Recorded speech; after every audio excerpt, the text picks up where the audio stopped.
கடந்த 5 ஆண்டுகளாக ஹர்திக் பாண்டியாவுக்கு போட்டியாக வர வாய்ப்புள்ள வீரராக கூறப்பட்டும் இந்திய அணியில் கூட இடம்பெறாத நிலையில் இருந்தார் சிவம் துபே. ஆனால் சென்னை சூப்பர் கிங்ஸ் IPL அணியில் அவர் சேர்ந்தபின் அந்த நிலை மாறி உள்ளது. அதற்கு தோனி அவருக்கு சொல்லிக் கொடுத்த ஒரு சின்ன விஷயம்தான் காரணம் என கூறப்படுகிறது.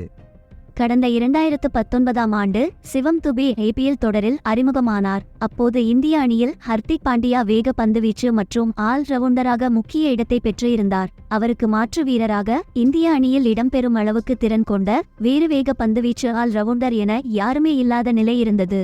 ஆனால் சிவம் துபே அதை மாற்றுவார் என கூறப்பட்டது. ஹர்திக் பாண்டியா போலவே சிவம் துபேவும் அதிரடி பேட்ஸ்மேன் மற்றும் வேக பந்துவீச்சாளர் என்பதால் பலரும் சிவம் துபே மீது பெரும் எதிர்பார்ப்பை வைத்திருந்தனர்.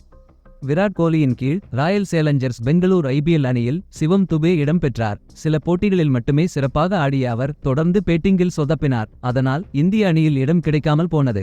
அதன் பின் 2023 IPL தொடரில் சென்னை சூப்பர் கிங்ஸ் அணியில் சிவம் துபே இடம்பெற்றார். அவரை பேட்டிங்கில் மட்டுமே பயன்படுத்த CSK கேப்டன் தோனி முடிவெடுத்தார். மற்ற அணிகள் சிவம் துபேவை பகுதி நேர பந்துவீச்சாளராக பார்த்த நிலையில் தோனி அவரை வேறு விதமாக பார்த்தார்.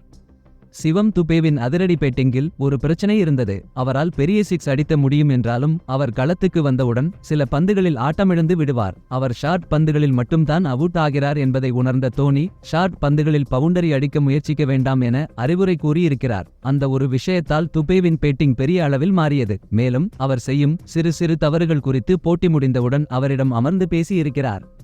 அதன் காரணமாக சிவம் துபே 2023 IPL தொடரில் பேட்டிங்கில் கலக்கினார். பல போட்டிகளில் CSK அணிக்கு வெற்றி தேடி கொடுத்தார். இதை அடுத்து இந்திய T20 அணியில் இடம்பெற்று ஆப்கானிஸ்தான் T20 தொடரில் 2 சிறந்த இன்னிங்ஸ் ஆடி தன்னை நிரூபித்து இருக்கிறார். மேலும் பந்துவீச்சிலும் ஓரளவு சிறப்பாகவே செயல்பட்டார். அவர் பந்துவீச்சை மட்டும் மெருகேற்றினால் போதும் என இந்திய அணி நிர்வாகம் கருதுகிறது.